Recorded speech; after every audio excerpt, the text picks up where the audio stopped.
Welcome to the You Are Covered podcast. I'm Hannah Lynn Miller, your host, and I'm so glad you are with me on this episode. I am a huge fan of sustainable fashion. You guys know this. And one company that I really admire is called Allbirds.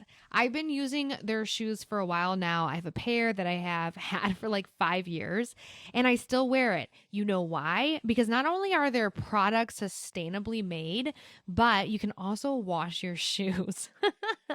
Like, this is a game changer for my husband and I. You can just throw it in the washer and bam, your shoes are washed. I just love that about these shoes. So they have really amazing workout wear and they also have their shoes that are just top notch. So if you want to check it out, I put a link to Allbirds in my show notes and you can find the link right there. So check it out and start shopping. Enjoy. I have my good friend Juni Felix with me. I'm so excited that she's on the You Are Covered podcast. Welcome, Juni. Oh, it's so great to be here. What an honor. I'm excited, Hannah. Me too. So why don't you start and just tell the listeners like a little bit about you, whatever you would like them to know about Juni. Well, I am a super sci-fi nerd. I'm a geek. I But love I'm that about you. also a woman of faith. I'm a distance runner. I'm an author, radio host, do all that stuff, and that's exciting. But I'm also a joyful teacher of the science, methods, and models of behavior design out of Stanford University. So I'm on a lot of adventures these days. It's all good, all fun. I love that so much. So recently you have entered back into the world of radio. How has that been for you? And what are some lessons that you've been learning? It's been so perfect, for lack of better words. I never could have expected this opportunity because it is the perfect format for me in this season of the journey where I just get to come in and out of someone's day from 9 a.m. until 2 in the afternoon. I get to come in and out all throughout the day, provide some encouragement, some insight. And I think the thing that I'm hearing from listeners the most about the new show, Middays with Juni, is that they're thankful for the reminders. I regularly remind folks that they're never alone in this journey of faith and that God is with them and for them, and that they can shine so bright if they just remember that they are so, so loved. So it's just been a blessing to drop in these tiny moments of joy into other people's journeys, especially in the journey of faith, because there's so many ups and downs. Oh, totally. And I think people really appreciate hearing your voice on Moody Radio again. I think that everyone has just been so pumped and I'm excited that you're back on Moody Radio. Do you know all of the stations that you're on right now, like the areas? I know that you're in Chicago. Yes, right now, just focused on Chicagoland, the Boom Crew in Chicago. That's what we call our listeners there, our family of faith. But, there are some talks for expanding, but we'll just see what God has in store. Enough is enough for me right now. And I'm just really enjoying this ride. You recently wrote a book. It's called You Are Worth the Work, Moving Forward from Trauma to Faith. That was published. Has it been 2 years now? No, I actually launched in the summer of last year. So August will be 1 year since launch. Oh my Lanta. So talk a little bit about this book and the process for you and how you've really enjoyed writing through this. Well, for all of the aspiring authors out there, if you want to have a traditional publishing journey, because of course now there's so much indie art out there that's fabulous. There's a lot of self-publishing opportunities. But if you want to go the route of the traditionally published journey, then I can offer you this insight. Just make sure that you do your homework and make sure that you understand your unique message and your unique voice, the story that you want to share. So I have a very untraditional journey to being published. I'm traditionally published with Navpress and Tyndale House, but my publishing journey was all God's idea. It wasn't anything that I sought out. I actually do a lot of speaking and teaching here in the Chicagoland area, and I spoke at a local event, and they just happened to be there, and they met with me for lunch and said, "What are you writing?" So that's how the book came about. So I really feel like this book was God's idea. Yeah. Because I never would have chosen this topic myself on purpose. Because it's a hard topic. Yes, it is. And I'm a complex trauma survivor. And so, but I've also been extremely proactive about my mental health and my self-care and my soul care. And so I wrote this book. Turns out I really wrote this book so that other complex trauma survivors, and for those who are not familiar with the terms, that's a term that means that I have multiple layers. You have multiple layers and levels of trauma beginning in your formative years. And so as a complex trauma survivor, I'm excited for the opportunity to let other people know that the cure for complex trauma is not just trying harder.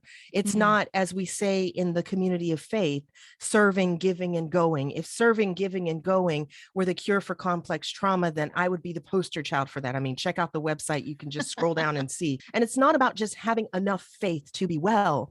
Amen. And that's a message that we hear. Yes, in the community of faith, Hannah, we hear that message so much that if you just had more faith, you would be well. But that actually causes more harm and does more harm than good. So the truth is, recovery from complex trauma is work. It's wildly courageous work because the wounds that go so very deep, but it's just so worth the work, and you just need to understand that what you've been through, the heartache that you might be waking up every single morning. Like, I know that pain to wake up with heartache every morning. And it's a pain in your soul that makes even the task of receiving hope for the new day exhausting, Hannah.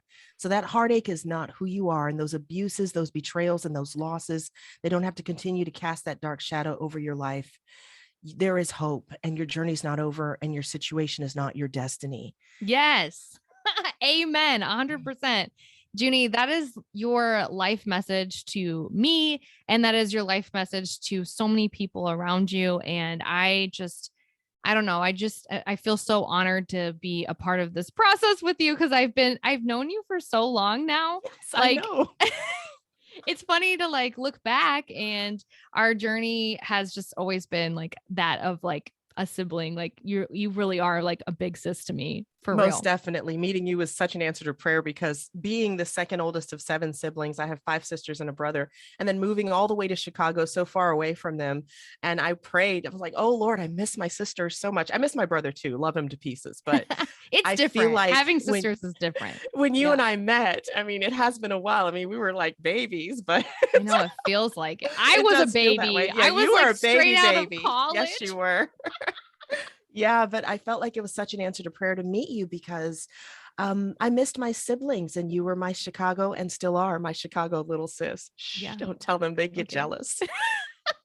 And I don't have a big sis. So I really feel like, coming out of college and stepping into a career that is kind of intimidating, to be honest, it's been really nice to have you as a sounding board for all things. Oh, goodness gracious. And Lord knows you have helped me with things that we could never even quantify. Aww. Wow. In such recent past, even. I think the coolest thing for me has been watching you learn a little bit more about what you love about style and fashion, which is kind of what I want to lead into. So can you talk about what fashion and getting dressed and shopping look like for you? Maybe in the beginning stages of healing, or, beforehand, what did that look like for you?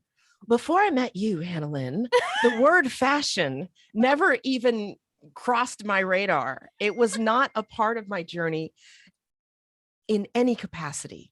I never leaned toward it or thought about it. But after meeting you and reading your fashion blog and looking at all of your suggestions and things, I thought, wow, this is really something. This is a whole other realm of understanding self-care that I have never explored before. So after meeting you and completing some of the fashion challenges that you gave me way in the beginning, I started feeling this little spark of light inside of me get brighter and brighter and brighter, and learning about fashion and finding my style.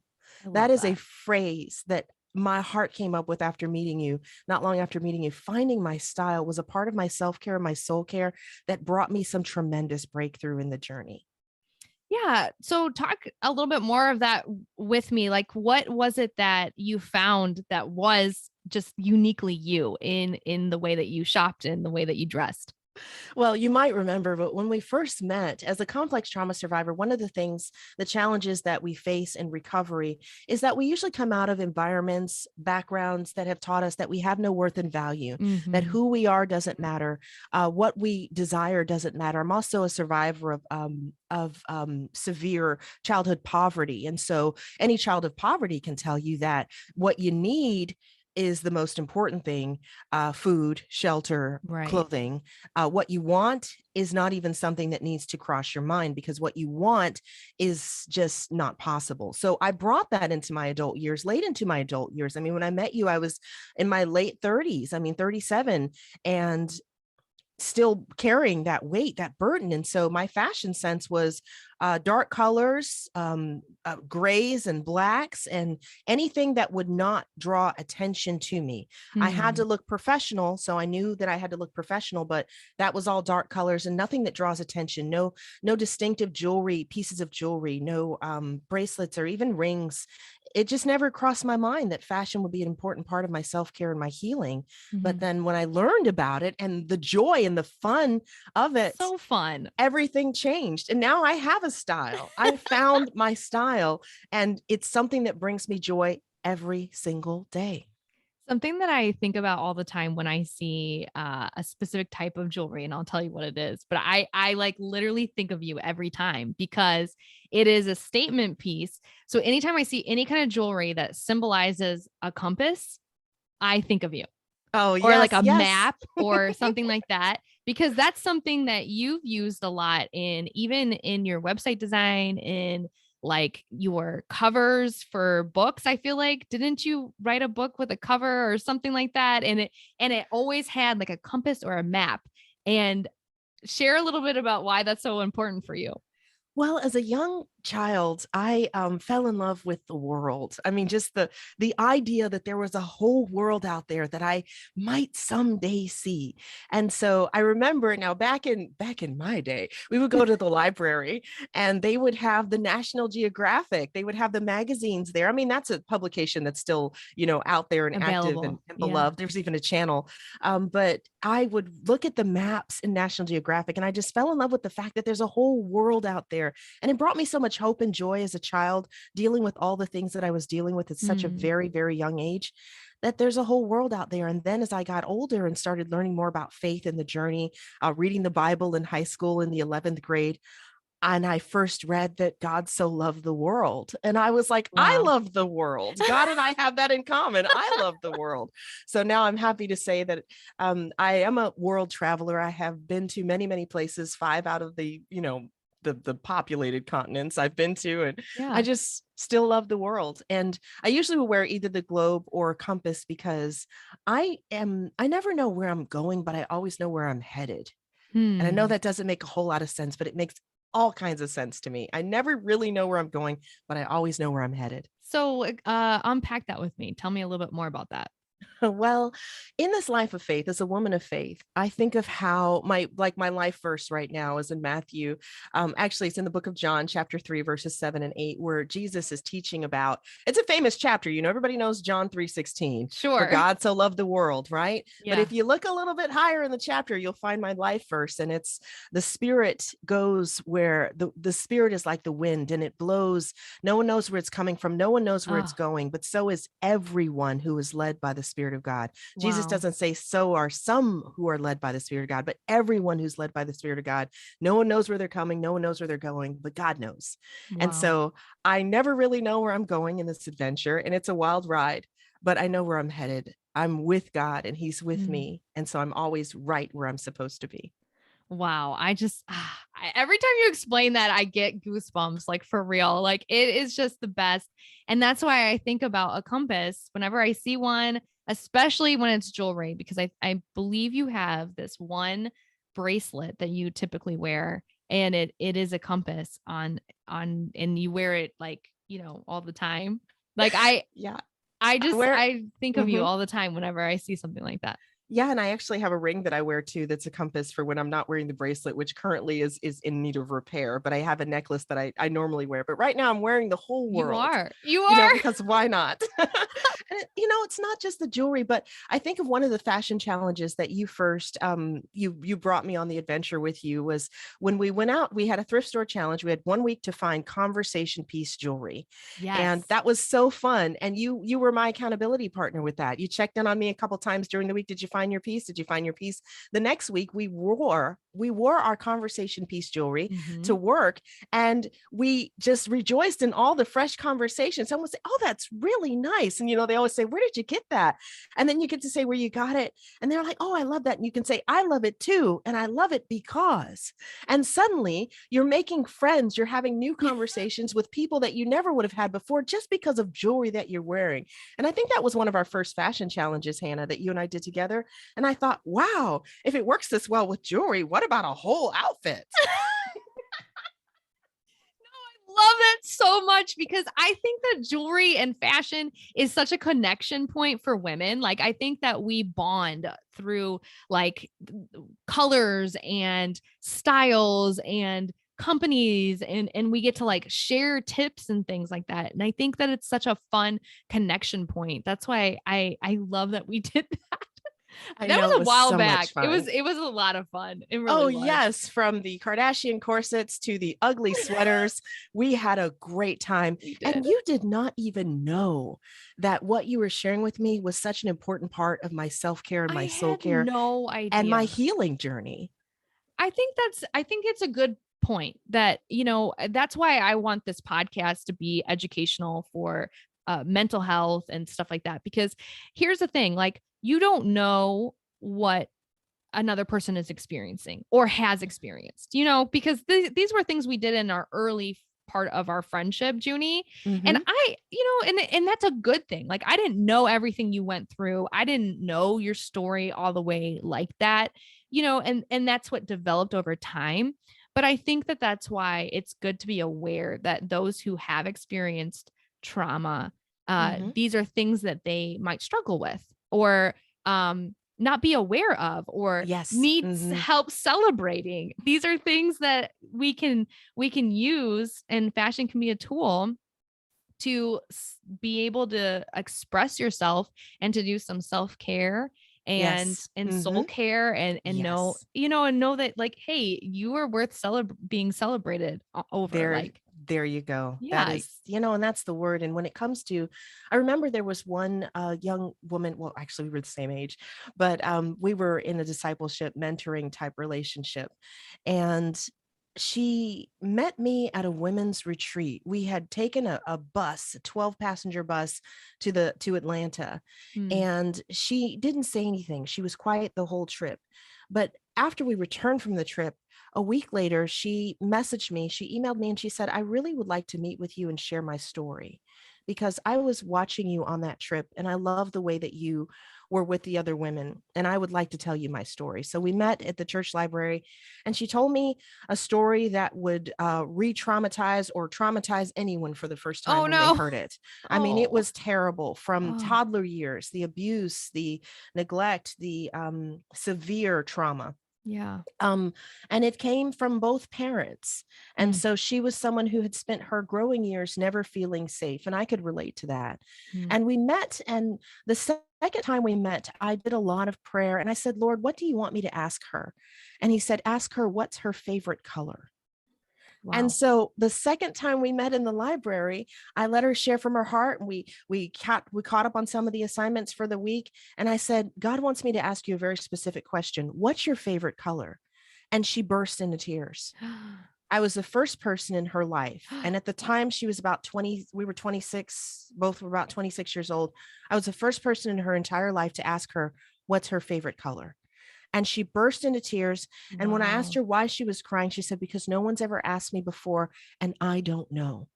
And I said, "Well, your assignment for the next week until we meet again next week is to ask God how he designed you and what your favorite color is.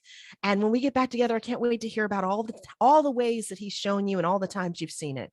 And I'll tell you what, that next meeting was so much fun because she kept a journal of all the times she saw what she discovered her favorite color was orange, like a burnt orange color. And she said after she knew what it was, she started seeing it everywhere.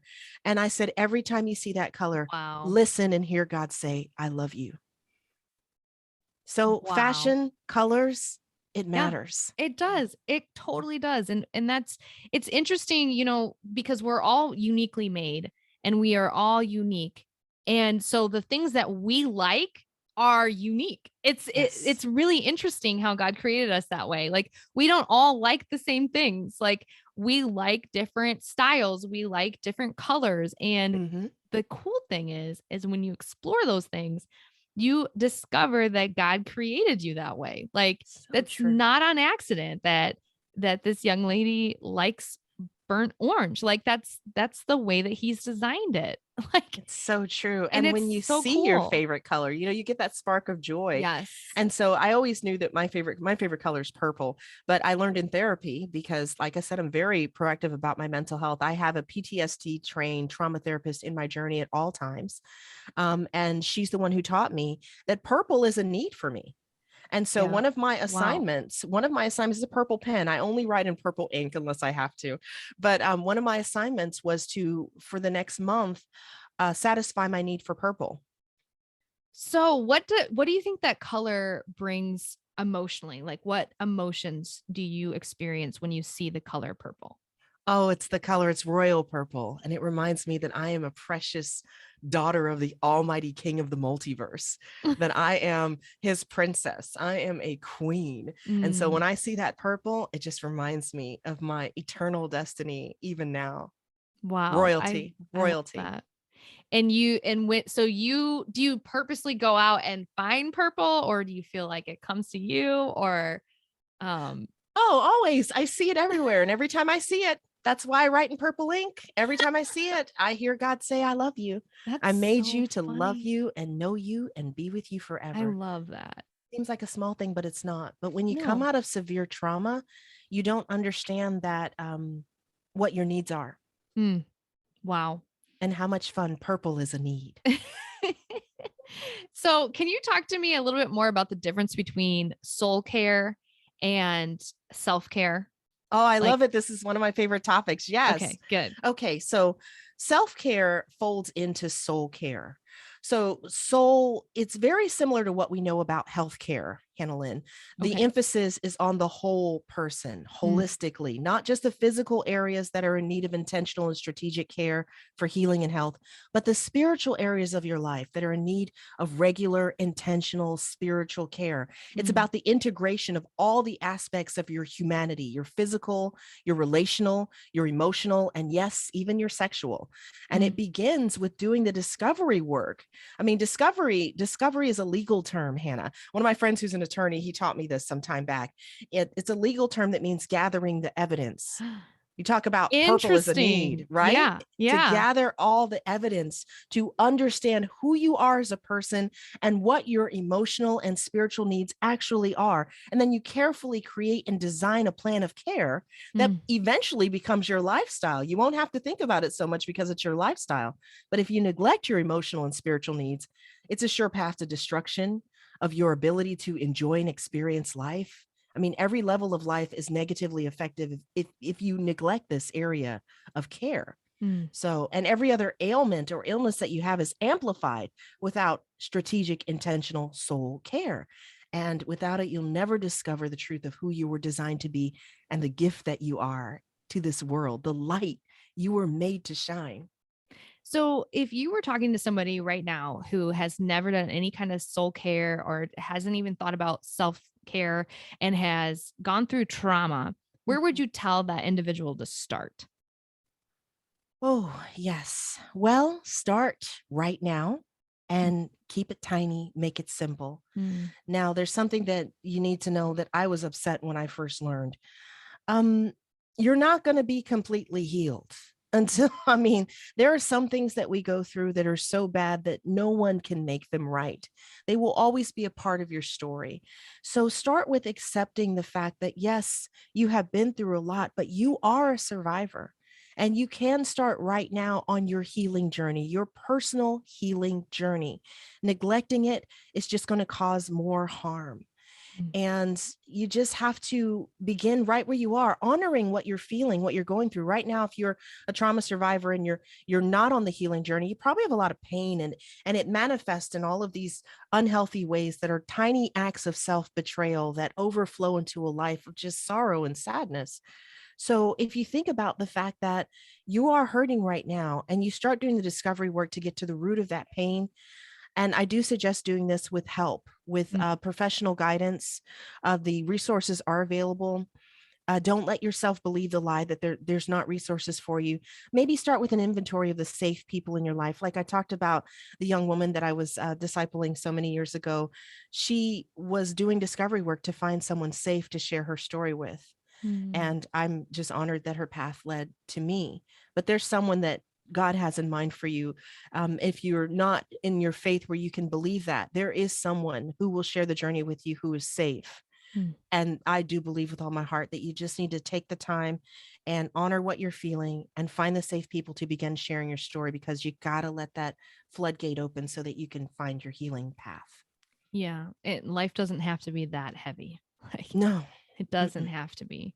I love what you say sometimes, Juni. You talk about having a care team, that you build Mhm. a team. Yes. Can you explain that a little bit more?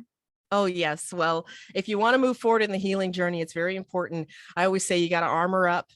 You got to armor up, Yes. and you've got to, that just means, that doesn't mean isolate, never isolate, because that's always not wise, but armor up, you know, train hard. You got to learn your gifts. You got to trust your allies. You got to find and trust your allies and do the work. And so that's why you need a team, because as human beings, as creatures, we were designed to heal in community. And there is absolutely no healing apart from healing in community, because it goes against our human design. So Isn't it first crazy steps, that yeah. he created us that way? It's so Well, interesting. yeah, God's a systems guy, and part of the system for humanity is that we are meant to heal in community. Mm. Oh, sorry. Keep going. You were Oh going no, there. I just sometimes I can go too long on this topic, No, but keep I always want going. to make sure to honor my host. Go ahead. Well, yeah, just the way to start is to start, but keep it Yeah. simple, make it tiny, Mhm. and be patient and compassionate with yourself. I think that when you are beginning to do what your bullies did, there's enough bullies in this world, there's enough abusers in this world. Do not bully yourself. Honor what you're Mm. feeling. Mm. Don't try to trivialize it or minimize it. And just be real with yourself about what you're feeling. And if you, even if you can't name the feeling, just be honest about the hurt, and that's a good Mm. place to start. Mm. I love that, Junie. I think you talk a lot about tiny habits. Could you share a little bit about tiny habits that you've placed in your life? And does that include a morning routine? Mhm. I know that a lot of times that has been talked about. Is that something that you found helpful? Oh, goodness gracious. Yes. Well, the science of human behavior, I'm a behavior designer, and behavior design is a comprehensive system for thinking clearly about human behavior and designing simple ways to transform lives. And so Mm. within that system, created at Stanford University by my mentor, Dr. BJ Fogg, is a method that we teach called tiny habits. And it's as easy as ABC, because you can design your tiny habits for good. First, know that it is your emotions that create your habits. It's not 21 days. It's not repetition. It's emotions that create a habit, and you can design the habits that Wow. you want instantly. I mean, any parent that's ever given a kid a cell phone knows that habits can be designed instantly. You give them the phone, habit, all right? Because emotions create our habits. So keep that in mind.